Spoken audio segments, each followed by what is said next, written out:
Hi everyone, I'm Joanne and welcome to my sculpting channel, which consists of sculpting tutorials celebrating people's pets, entertainment, and sculpting styles that cater to all levels. In this video, I will teach you how to fix cracks in polymer clay sculptures. Here's my most recent commission piece for someone, and his name is Oreo. He's a Pomeranian. He's still alive, but the pet owner wants me to recreate him, just in case. So I found out that sculpting Pomeranian is very challenging to sculpt. Not because of the complexity of the sculpting techniques itself, but because it's fluffy. The dog breed is fluffy and thick. So if I'm sculpting a fluffy dog, let's say the Pomeranian is this big, because of the fluffiness.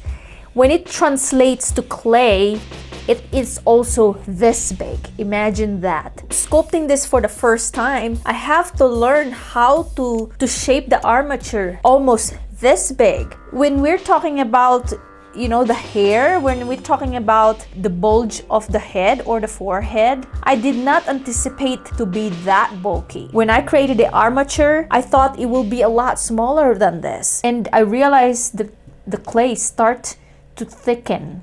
It's like almost this thick, and I said I have to redo the part because I have to shave it off again and put more foil on top of it. So here's the question: why do polymer clay crack during or after baking? Cracks can happen even the sculptures are too thin. Slight bump into surface, it could crack the surface and you can see. But with this one, we are talking about the traditional polymer clay. There's actually a new brand of polymer clay just came out. I believe it's this year. It's called the Cos Clay. This polymer clay brand has mixture of rubber. It's less risky of breakage. You can actually sculpt the piece with very thin parts, less likely to break, and you can actually see it bending. Aside from having a really thin layer of sculptures that would cause cracks, very thick layer of polymer clay sculptures can also create cracks. Why? When polymer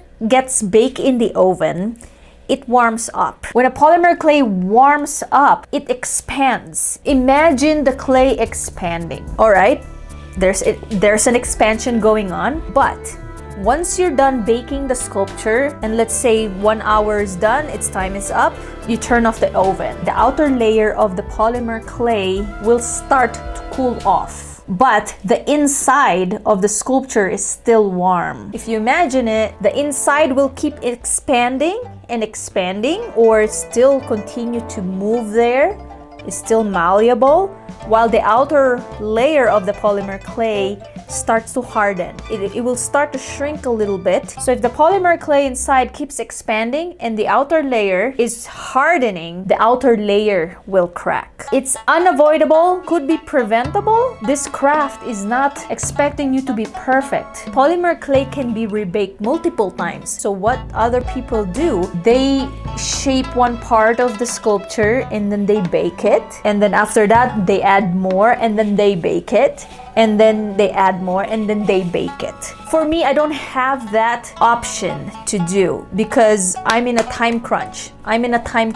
This is the process I do. I sculpt the sculpture one time, cracks will happen, and then I fix it. Dealing with cracks became a part of my process with my sculpting, so I just have to deal with it. A polymer clay sculpture could have some cracks. It's because there could be some air trapped inside the sculpture. Some people will poke holes in there so the air will escape out of that sculpture. But with what I'm doing, it's hard to show. You don't want to expose some holes on that sculpture. What am I going to do? Am I going to vacuum the piece so that there's no air inside? That's just impossible. So cracks do happen.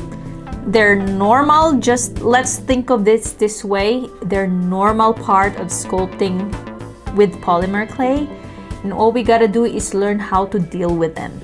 So, let's fix cracks. One reason why I highly recommend applying liquid polymer clay in between the armature and the clay itself, so that if your sculpture does break or crack, the clay layer won't fall out. It will stay in place. So first, we need Dremel tool. Is to help you grind things up or sand some parts of the polymer clay. It's not just a polymer clay tool. It is actually called a rotary tool. The Dremel is the brand name. If you don't have Dremel tool, let's say, you know, your budget, you cannot afford to buy one right now. You can use sandpaper. You know, you can just buy the tips. You can buy that separately. And it has all sorts of tips and shapes and styles that you can choose from. We're going to need the sculpting tool that you use to sculpt your sculpture, super glue clear gel,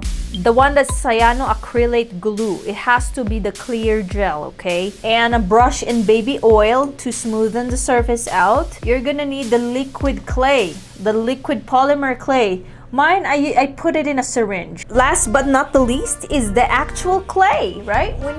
We need the clay. All right, so we definitely need a new fresh clay to fill in with those cracks. Oh, look at that. These are the cracks. I can tell that these parts are the thickest. All right, so here's the rotary tool. And I chose this tip right here. We're gonna create a dip. We're gonna create a dip on that crack. There are the cracks, and I'm going to grind it up. See, this is the cracks, and basically making the cracks bigger. Making the cracks bigger.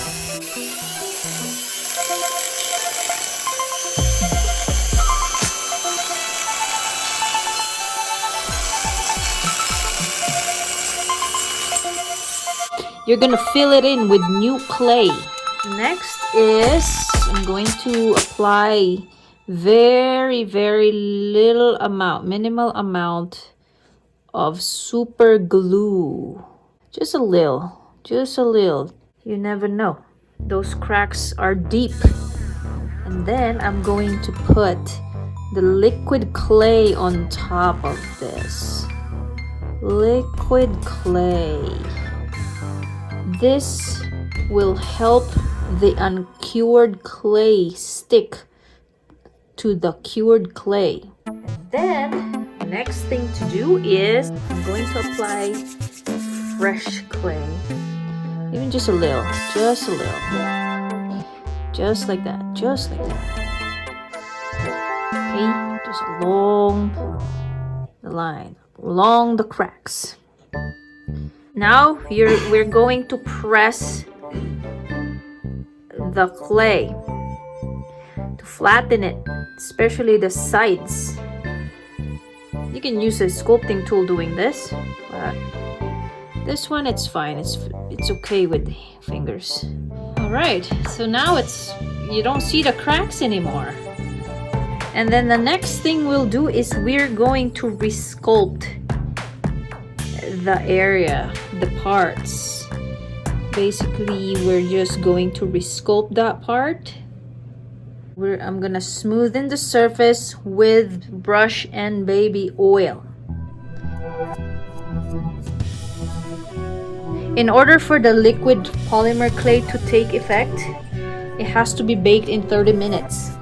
You're seeing here that the cracks are gone. What you're seeing here, I sanded it down with some fine sandpaper so it feels smooth. Oreo is done, cracks are fixed, and then he is ready to be painted.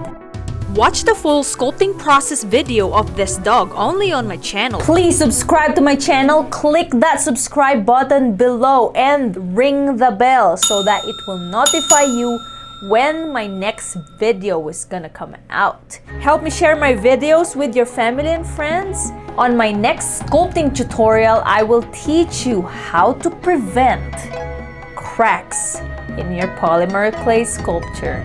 See you again next Friday for another dog.